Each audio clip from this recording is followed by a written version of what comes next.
Hey there, this is Anthony Gordon with Avid, back at you from South by Southwest 2011.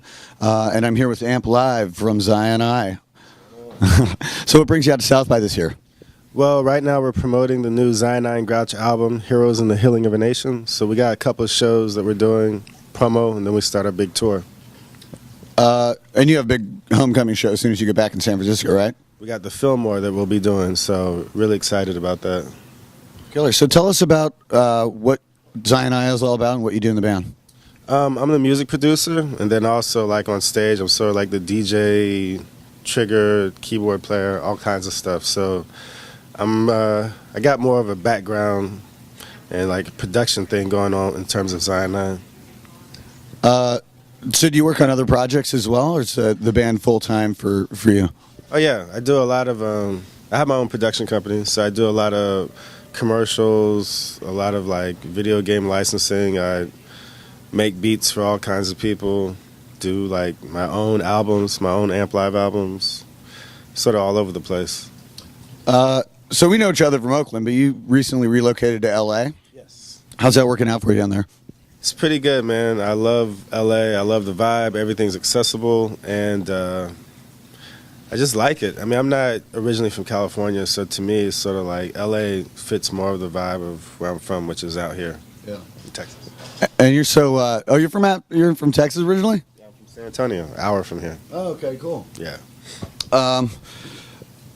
You've done South by in the past. You're doing it this year. What's your experience been over the years as an artist performing out here, and how do you think that's helped your career in music? Well, when we first came out here, it was just crazy. I mean, it wasn't too much hip hop. So when you did a hip hop show out here, it was like real, like centered. Everybody who liked hip hop would come to the show, and now you know these days it's sort of spread out. So like, if they're gonna come to your show, it's just gonna be like your hardcore fans and stuff. So it's been pretty cool, because when people come, it's like they know your stuff.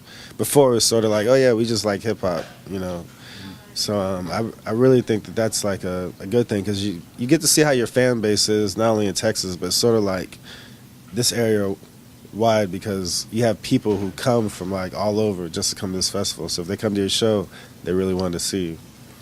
Have you noticed over the years a trend in South by Southwest where they're starting to show a wider variety of independent music? Because it used to be mostly just straight up indie rock, but in the last couple of days I've seen electronic music, I've seen hip hop, I've seen rock and Espanol bands.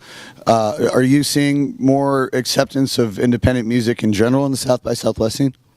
Yeah, I think it's just going with the music industry, honestly. Like the shift has been towards the internet and like towards like blogs, and anybody could put out a record, which gives access to a lot more groups. So I think it sort of had this shift. But you still see like there's a lot of independent groups, but still the groups who sort of get the most attention are like groups that have some kind of major backing, either a major indie or a major label is behind them, and so it's that presence is still there. I just think it's way more groups that can get their stuff out there now, so it's a lot of people can hear more music. Would you say a lot of people can get their stuff out there more now? Are you referring to more of the fact that there's more vehicles for getting music out there through blogs and through the internet? How do you think home production and people being able to create their own music without having to do the big budget studio kind of thing has affected the world of music that you live in? At first, when this transition happened of people doing their own stuff, it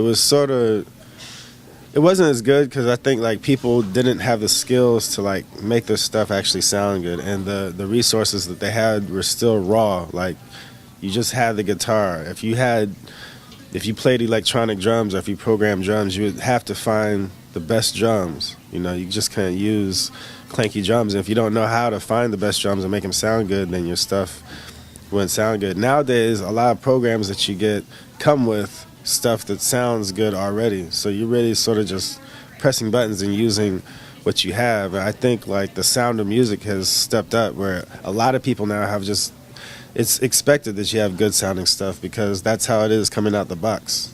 So I think it's definitely changed music, and like how people view it, it's sort of like the bar has been stepped up, and then in other ways it hasn't.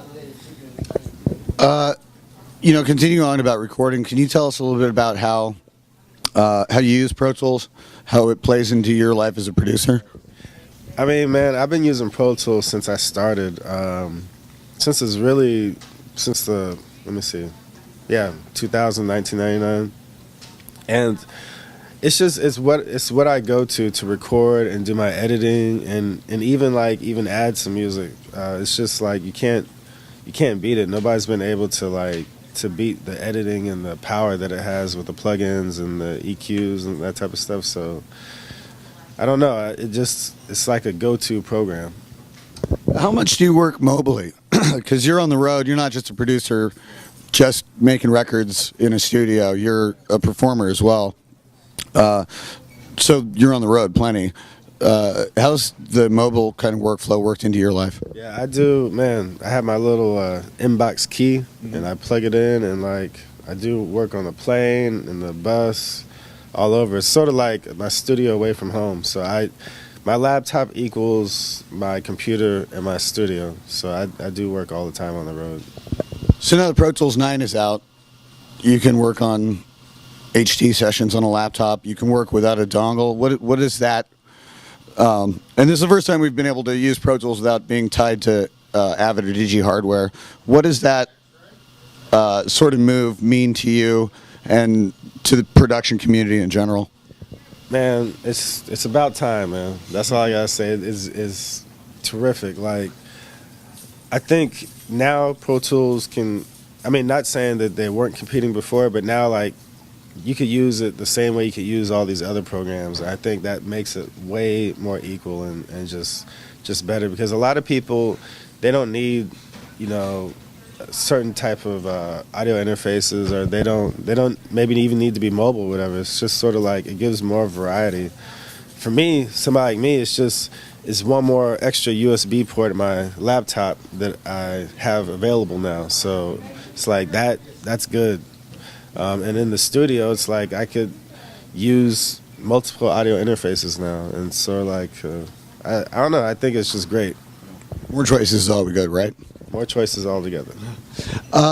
So what's coming up in the next year? What are your big plans for your music? Well, we got the Cyanide Grouch. we got the Cyanide Grouch Heroes in the Healing of a Nation album. I'm working on a jazz sort of instrumental album. It'll be like jazz, instrumental, hip-hop, electro type of thing. And got a couple commercials coming up and a couple surprise projects. So just sort of like trying to keep busy. Killer. So if people want to find out more about what's going on with your career and what's going on with Cyanide, what do they need to do? Just go to www.amplivesworld.com, or you can check me out at cyanidecrew.com. And hit me on Twitter, twitter.com/amplive. Well, there you go. Well, thanks for taking the time to meet with us. I'll be checking out a couple of your shows this week, and all the best. It's great to see you. All right. This is Anthony Gordon from South by Southwest. We'll see you next time.